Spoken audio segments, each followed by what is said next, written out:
One of the very nice capabilities of Sitecore SXA is the search and search result widget specifically. But the problem with that is it only supports, or the SXA Solar Search only aggregates content that's coming from pages or media items.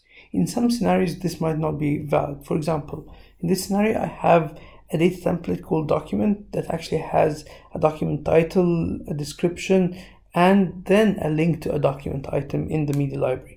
And I want to be able to show this as a search result. I want to be able to filter in it and so on and so forth. I want to give this full capability.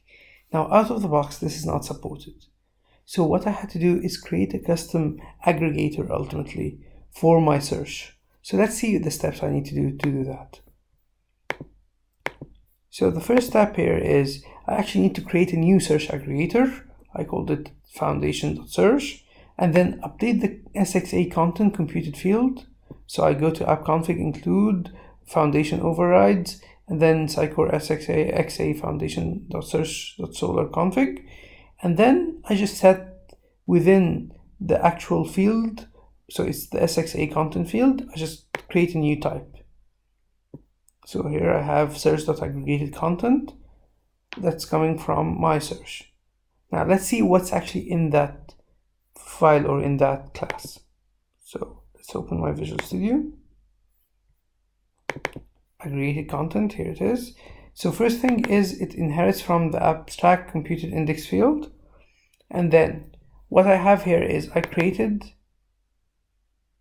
a set of templates. So I won't go through everything here. I just want to go through the computed field value where I've done some changes. So the first thing I did here was I actually added in my check here. So by default it checks if item.path is media item. If so, it handles it. I kept it the same. And then I added a constant string for every single type I want to support. So as you can see, I have a lot: publications, public holidays, press releases, and so on. And then I check if item is not a page item and is not POI and is not any of these, then return null.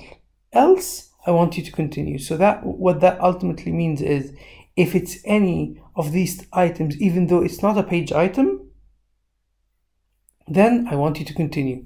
And the rest is the same code that's actually in Sitecore. So I have not changed a lot. I just added this particular condition. And what this does ultimately is it enables it to index items that come from these particular templates as well as if they are page items. Now, a lot of you are going to ask me, why didn't you just inherit from page in these template types? Unfortunately, the function is page item. What it does is actually checks that these items are within the home tab or the home part in the information architecture. So it becomes very difficult to actually find it here or use it here.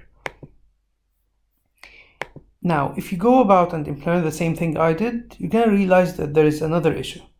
The other issue is supporting suggestion or prediction. So the first idea is I can just use search result as prediction to ensure it only filters and doesn't link. So you can't click on one of these links when it comes in your suggestion box. But that might not be the business value you want to reach. So the other thing you would need to do if you want to actually enable linking for other items is you need to override the link provider. So again, I went to create my non-page link provider. Here, custom link provider. And what this does is it checks again on my template types. And if item.template type is one of these items, then just set the URL as hash. So I don't want it to link.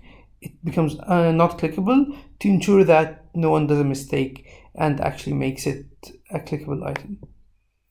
And there you have it. This is how to create or enable search for content items that are not part of the home information architecture and don't inherit from page.